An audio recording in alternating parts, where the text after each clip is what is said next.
welcome to this video presentation about the Melrose Promenade project. My name is Candace Goodrich, and I'm the outreach lead for this project with the Seattle Department of Transportation. So first, I want to just cover SDOT's mission, values, and vision. So the vision for SDOT is that Seattle is a thriving, equitable community powered by dependable transportation. Our mission is to deliver a transportation system that provides safe and affordable access to places and opportunities. We're committed to our 6 core values of equity, safety, mobility, sustainability, livability, and excellence. So in this presentation today, I'm going to provide a background and overview of the Melrose Promenade project. I'll review project elements at key locations. I'll review the project schedule and what you can expect during construction, and also how you can stay informed. So first, with a little background, the Melrose Promenade project makes progress towards the community's vision for an actual Melrose Promenade by creating a safer, more inviting street for everybody. The project also improves conditions and connections for people walking, biking, and rolling. Currently in this area, there are difficult street crossings for people who are walking and biking.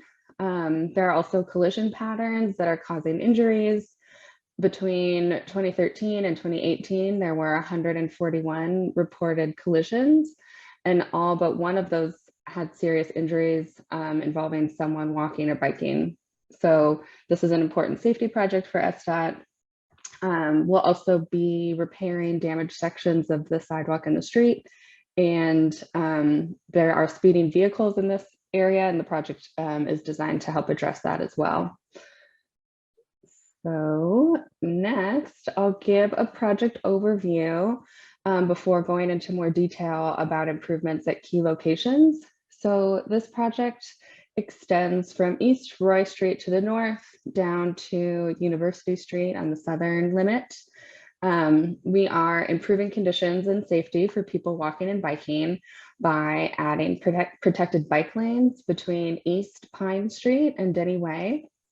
We're also making intersection improvements at East Denny Way, East Olive Way, East Pine Street, and East Pike Street, including adding curb bulbs and accessible curb ramps.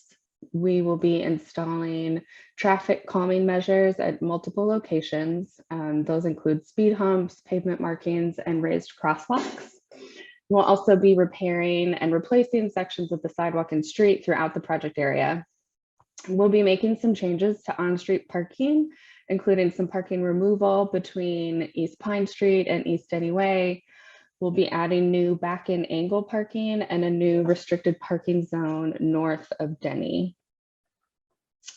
So next I'm going to go into more detail about the project improvements that we're making at key intersections, and I'll also be sharing some early information on what you can expect during construction. Once construction begins, we'll be providing regular email updates and updates to our webpage on what you can expect in terms of the schedule and specific activities. So what I'll share today is preliminary information, and I really encourage everybody to sign up for email updates so that you can stay informed on construction, and I'll have more information on how you can do that at the end of the presentation. So first, I'm going to start in the north end and kind of work my way south through the project area. So up at the Roy Street intersection and through Denny Way, we will be replacing sections of the sidewalk and the street, including installing accessible curb ramps. We'll be adding new bike sharrows, adding new traffic calming devices, such as speed humps and pavement markings.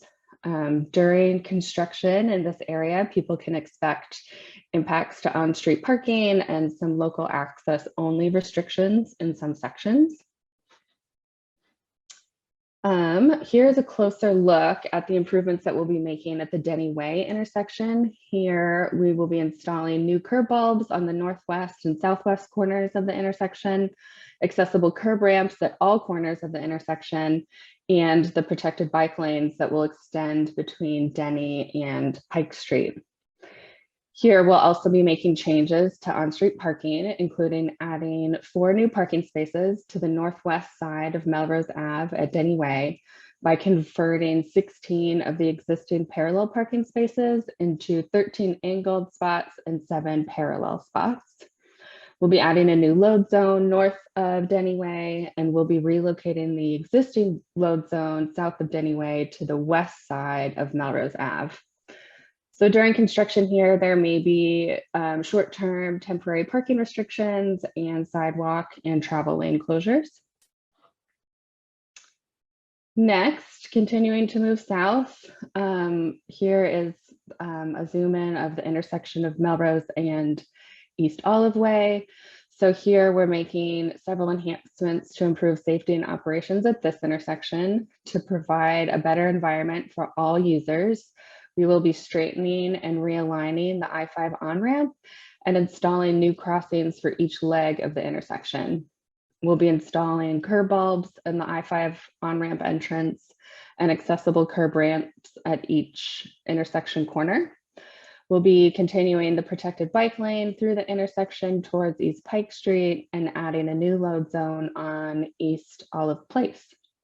During construction, people can expect temporary parking, sidewalk, and travel lane restrictions and overnight closures of the I-5 on-ramp at Olive Way. So next, here we are looking at the intersection of Pine Street and Pike Street. This is where we'll have some of the most notable enhancements for the project. So in this area, we will widen the sidewalk on the west side of Melrose Ave. We will install new curb bulbs at the sections of the widened sidewalk. We will be making changes to on-street parking and load zone locations. And again, we'll continue the protected bike lane to East Pike Street and add new bike sharrows between East Pine and East Pike. At the intersections themselves, we will be installing raised community crosswalks at East Pine Street and East Pike Street to help calm traffic and provide safer crossings. These community crosswalks will have the same colorful designs that exist today. We'll also be building a new raised intersection at East Pike Street that creates a more pedestrian-friendly environment and helps calm traffic. And again, we'll be adding additional curb bulbs and accessible curb ramps. I'll note that the construction here at this intersection will be some of the most impactful construction for the project. And we expect that there'll be parking and sidewalk closures. There will be full and partial street closures for while we install the raised crosswalk and the raised intersections. There'll also be some nighttime work. We're coordinating closely with the businesses and the other properties in this area, and we'll share more information about what people can expect as the work approaches. And we just thank you in advance for your patience as we do our construction in this block. Let's see, so then the last phase of the project will include replacing sections of the sidewalk and street on Minor Ave between Pike and University. Here we'll be installing bike sharrows. During this work, people can expect temporary travel lane closures and sidewalk closures. So next I'll review the project schedule. I'll talk a bit about what we've done to date. So in 2018 and 2019, we started outreach to the community and collected input on the project design, and we finalized the project design in 2020. Then after a few delays related to the COVID-19 pandemic and other supply chain and labor challenges, we were able to begin limited construction in March of 2022. And now the rest of construction will begin in June of 2022, which we're really excited about. Like I mentioned, we plan to begin on the northern end of the project at East Roy Street and generally work our way south towards Denny Way over the following months.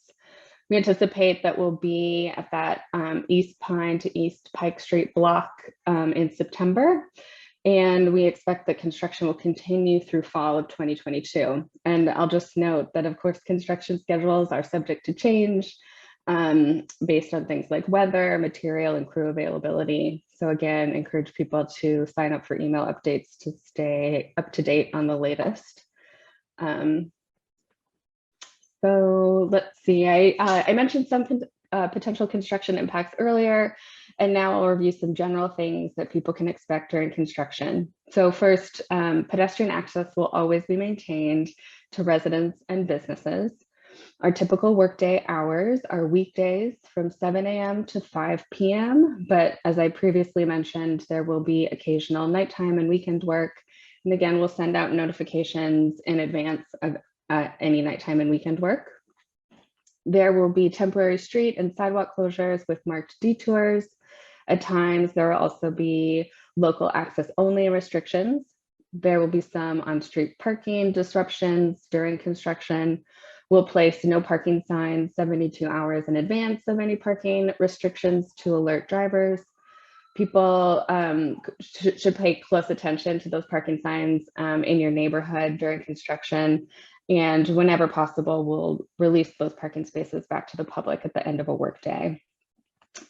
People can generally expect noise, dust, and vibration during construction activities, particularly during demolition, work of sidewalks and the street sections. You can also expect to see construction equipment staged throughout the project area and adjacent to active construction sites. So lastly, there are several ways you can stay informed on this project and the construction activities, including visiting our website to learn more about the project, and that is where you'll find a link to sign up for email updates. You can also reach out to the project team by phone or email with any questions, comments, or concerns. Our email address is listed here, as well as our phone number, and you can follow the QR code on this slide to get to our webpage. We'll share more information about our schedule and what you can expect as construction moves forward. As I've mentioned, we'll send regular email updates about upcoming construction and anticipated impacts throughout the project. So again, I just encourage you to sign up to stay informed. And that ends it. So thanks again for joining this presentation about the Melrose Promenade project. I hope that you found the information helpful, and SDOT's really excited to deliver this project for the community. Take care.